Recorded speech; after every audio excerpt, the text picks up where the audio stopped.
What's up, manga fans, and welcome back to another review of Bleach. This week's chapter 627, The Creation. Have to say, I was very impressed with this chapter, particularly with the pacing. It wasn't, the best chapter we've had in a while, but it was entertaining. And obviously, the main point for me was the increase in the pacing. It has really started to pick up, and if things do go to plan, like I'd say maybe the next few weeks, we might actually see Ichigo's team meet up with the Shinigami, which is something I've been hoping for a while, because at the end of the chapter we kind of saw, a dual, we might as well say, entrance into the Soul King Palace. Although the Shinigami we didn't actually get to see them go through, but the Ichigo's group actually entered. So I'm just hoping either Kubo is going to allow it and the Shinigami group has gotten through, or somehow we got trolled and they're still being delayed. But as I said, I don't think Kubo's going to do that now. I feel like, all the trolling and the comedy is over now, and we're going to get some serious stuff. So it's definitely let's get down to business probably from now on. And funny enough, I said that last chapter, and I said there wouldn't be any more comedy in this chapter.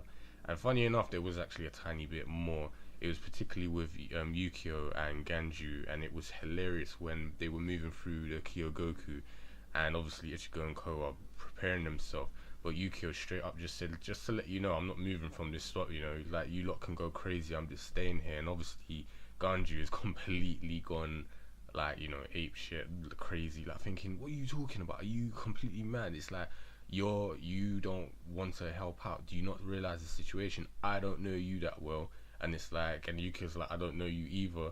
And funny enough, Chad was like, I'm sure you lot introduced each other but just wasn't paying attention.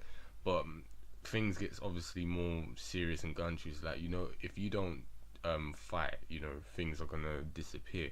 And he's like, I was dragged into this wasn't part of my I had no intention of helping out, I was just dragged along. So Ganju says, well, you can hide here all you want, but if we lose, everything's gonna disappear. And Yukio's cheeky remark was, so you're gonna lose. And Ganju's expression was just hilarious. He was just like he really looked like he was gonna just blow up and friggin' kill Yukio. But funny enough, Ichigo intervened and was very mature and basically said there's no reason to argue. He says, yeah, Yukio, you can stay here, but he also tells Ryuruka to stay here. And this is something I think that's very smart, because I said before, the Fullbringers seem like they're more of a support role right now rather than actually getting involved in the battle, because I just don't think they could stand up against the elite guards. I just feel like they probably couldn't even stand up against the normal the Stone Ritters. So yeah, Ichigo's call for them to stay behind was good. Well, funny enough, Riruka was completely outraged about this, and she didn't want to obviously just be left aside. She was like, I've been to the Soul King Palace through the Kyogoku and rubbish like that. It's like she's prepared to fight.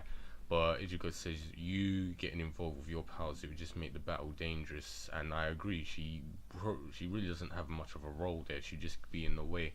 And he, kindly enough, he thanks her, saying that, even though you didn't find the Valley of Screams cute, you still kept it in the box, and you basically you did this to help us. So he thanks her, and then she starts blushing and reluctantly agrees.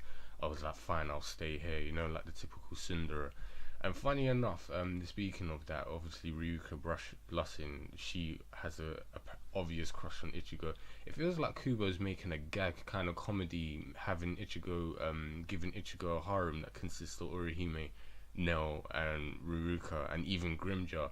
And as I said, don't take this too seriously. It's not like those other animes I've heard of, where there's an actual solid, serious harem. This one seems like it's just a comedy thing, and Ichigo's just in the center of it, unaware.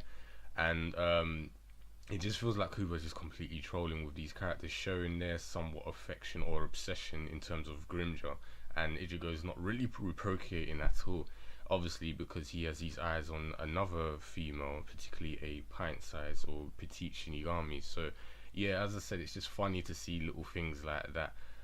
People are probably going to be peed off because I said Ichigo is interested in Rukia, but whatever, innit. But as I said, I just wanted to mention that was hilarious. So yeah, as I said, going back to the serious things, Ganju actually commented on Ichigo's maturity, and then after he was like, "What are you talking about?" And then he's like, "Oh, actually, you've always been like this." This is something Rukia said, quite a few times. Ichigo's always been like this, and look at the kind of effect he has on people. He's his brash and straightforward nature is always positive, and it kind of diffuses situations, and it makes things positive. So it was kind of good to see that, because they're gonna need some positivity with obviously the upcoming fights. Now back in the Serete, things are actually going a bit crazy. The Vanderich city that was had risen up in the Soul Society is actually being torn and lifted up to go towards this Soul King Palace, and obviously Shinigami are completely baffled about what's going on. Shinji even comments like, "Oh, all this time, the Quincy's have been screwing us over. We finally, make all our effort to create a doorway, and they're still screwing us over even more." And obviously, at this point, Ichigo's group has arrived through the Gangata. But when they arrived, I was actually confused. I was like, "Do not tell me Kubo has just trolled us." I thought they had arrived back in Soul Society, because I wasn't thinking properly when I read it. I was like, "No way. Have they arrived at a part of Soul Society that hasn't been broken up yet, and now they're back to square one?" But it's actually Juha has completely torn up, obviously, as I said, the Vanderich city, and placed it where the Soul King Palace used to be, with the little spiral thing still there, the Soul King's Palace. And it's basically he's reformed it to his will, and this is just like an example of how powerful he has become. He's literally tearing something from another dimension, buildings, and bringing it there, placing it to his will. And as Yoruichi's outrage is like, look what he's done. It's like he's completely reshaped the palace to his will, no respect. So it just shows you how powerful and arrogant he is right now. And it just leaves me to think, as I said last time, what can they do against him? He's basically a deity, omnipotent being at this point, and this is what believes me to believe that they probably won't be ready to fight him. So I'm assuming Kubo is going to do something where something bad is going to happen, and they're going to have to retreat or something. I'm just curious, what Kubo is going to do in the next few chapters leading up to this, because as I said before, I don't think Bleach is finished. I feel like there's still a lot more to do, and I'm looking forward to it, because as I said, things are starting to definitely get serious now.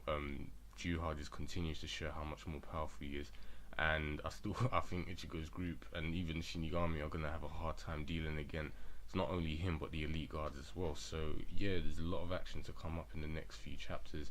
And as I said, one final time, hopefully Ichigo's group and the Shinigami will meet up in either the next few weeks or maybe 2 months or something like that. But that's just me being optimistic. We'll see what Kubo does. But yeah, that's it for this chapter. As I said, a bit of comedy and then instant serious at the end, and now we can just obviously wait and see how Kubo is going to transition through the next few chapters, what's going to happen. So if you enjoyed this chapter, let me know what you think in the comment box below, and I'll speak to you guys next time. Take care.